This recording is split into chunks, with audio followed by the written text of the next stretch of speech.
Salut les investisseurs sans banque, donc on se retrouve pour cette nouvelle vidéo. Je suis toujours, comme vous le voyez, en Afrique du Sud, le camp qui s'appelle Skukuza, donc un petit bungalow super sympa, super dépaysant.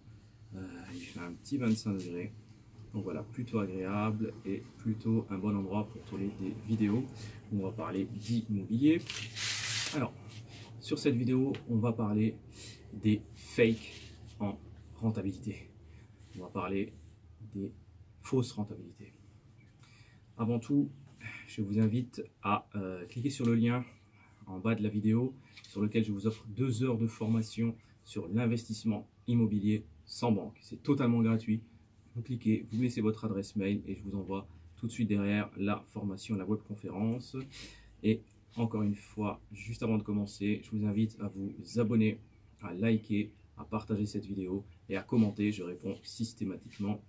Vous pouvez liker, vous pouvez disliker si elle ne vous plaît pas. L'essentiel, c'est qu'on puisse interagir ensemble. Donc, sur cette vidéo, je vais vous parler des 3 modes de calcul de la rentabilité. Restez bien jusqu'au bout, je vous donnerai un mode de calcul secret qui vous permettra à coup sûr de ne pas vous planter lors d'une visite. Restez bien jusqu'à la fin, je vous le donne à la fin. Vous le notez, vous le retenez, vous l'appliquez, vous n'aurez plus de problème. Alors, la première rentabilité qu'on trouve, c'est celle c'est la rentabilité brute des agents immobiliers, la pire. Celle qu'il ne faut jamais suivre, celle qui fait que les biens sont à 6, 7, 8, 10%. Celle qui est utilisée par des pseudo-investisseurs aussi pour gonfler artificiellement leur rentabilité. Donc, faites attention, n'utilisez jamais celle-ci.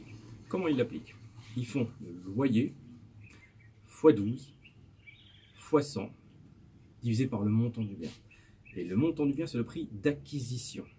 Donc ils prennent le prix d'acquisition, ils multiplient le loyer par 12 et ils font leur rentabilité. Donc c'est la pire des rentabilités. Toutes les charges n'ont pas été prises en compte.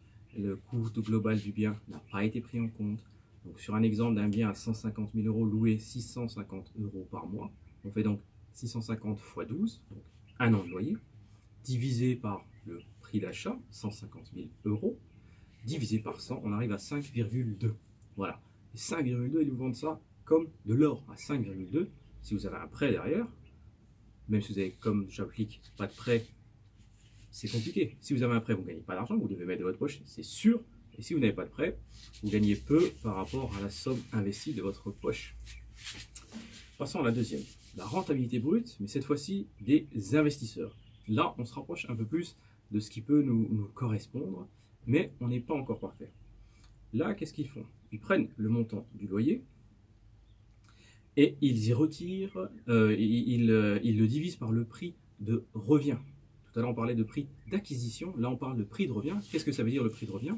C'est le prix sur lequel on va rajouter les frais d'agence. Alors, petite parenthèse, les agents immobiliers, ils mettent aussi, en général, c'est le prix FAI, frais d'agence inclus. Mais le coût de revient, c'est le prix d'acquisition, le prix d'achat, plus le coût d'agence, plus le notaire, plus les garanties bancaires, plus les frais. Vous voyez, là, on a gonflé volontairement ce prix, ce qui va mathématiquement diminuer la rentabilité, mais c'est ce qu'on cherche. On ne cherche pas une rentabilité basse, mais on cherche à avoir une rentabilité la plus proche de la réalité d'investisseurs aguerris.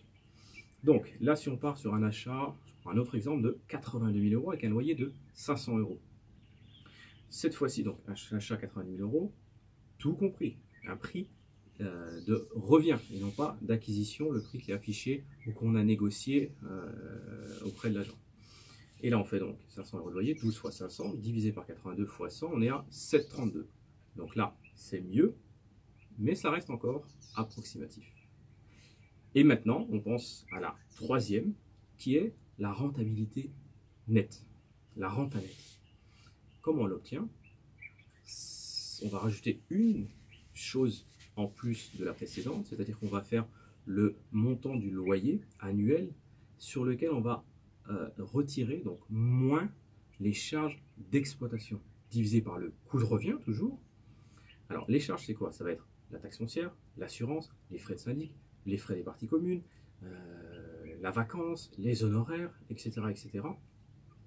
Globalement, entre 20 et 30% du loyer annuel seront des charges.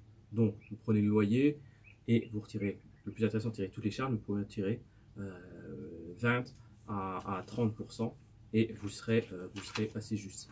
Donc là, si on prend le même exemple de prix d'achat de 90 000 euros et le loyer à 500, donc le loyer c'est 500 euros par mois, donc 6 000 par an, on a 1 800 euros par an de frais et charges qu'on va retirer. Et on a un prix de revient à 82 000 euros. Donc la rentrée va être quoi? 12 fois 500, donc 6 000, moins 1 800, les charges. Et donc on arrive à 4 200, divisé par 82 000 fois 100. Et là on arrive 50,12. Avec cette rentabilité, là vous êtes au plus juste. Si vous auriez laissé les 1 800, si les 82 000 auraient été 70 000 en réalité, ben vous seriez forcément à 10%. Mais 10% c'est juste beau sur papier, mais ce n'est pas la réalité. Faites très attention à ça. Ne vous laissez pas, surtout si vous débutez, avoir parce que vous voulez avoir un lien. Il faut que j'investisse, ça fait 3 mois, ça fait 6 mois que j'attends, il faut absolument que je passe à l'action. Non, vous n'êtes pas pressé, vous ne rachèterez pas toute votre ville, vous voulez certainement aller vite et loin, mais il ne faut pas aller mal. Vous pouvez être bloqué dès le premier achat. Si vous faites mal le premier achat, c'est fini pour vous. Donc faites très attention. Et maintenant, je vous présente la méthode de calcul la plus simple, la plus juste, donc qui est selon moi rapide, réaliste et suffisamment précise. Donc la rentabilité nette d'un investisseur sans banque, on va la baptiser, je vais me la baptiser, même si elle est utilisée par d'autres personnes, je ne l'ai pas, je ne viens pas de la créer ou de l'inventer. Vous allez prendre 9 mois de loyer net, parce que comme vous voyez tout à l'heure, on disait que les charges varient entre 20 et 30%, donc on prend toujours le max pour ne pas avoir de mauvaises surprises, donc 30%.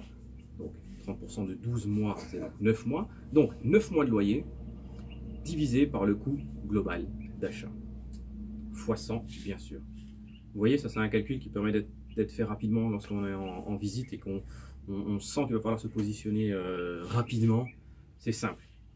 On peut le faire sans avoir à faire trop de charges. Les charges, c'est difficile à les avoir toutes le jour de la visite. Donc, paf, on sort son smartphone. 500 euros x 12, hop, 6 000, moins 30%, donc 6 x 3, 18, le fameux 800 tout à l'heure, hop, divisé par le coût de revient, x 100. Voilà, méthode simple et efficace. 9 mois de loyer net, divisé par le coût de revient, pas le coût d'achat, le coût de revient x 100. Voilà ce qu'on peut dire sur les rentabilités, j'espère que ça vous a bien aidé.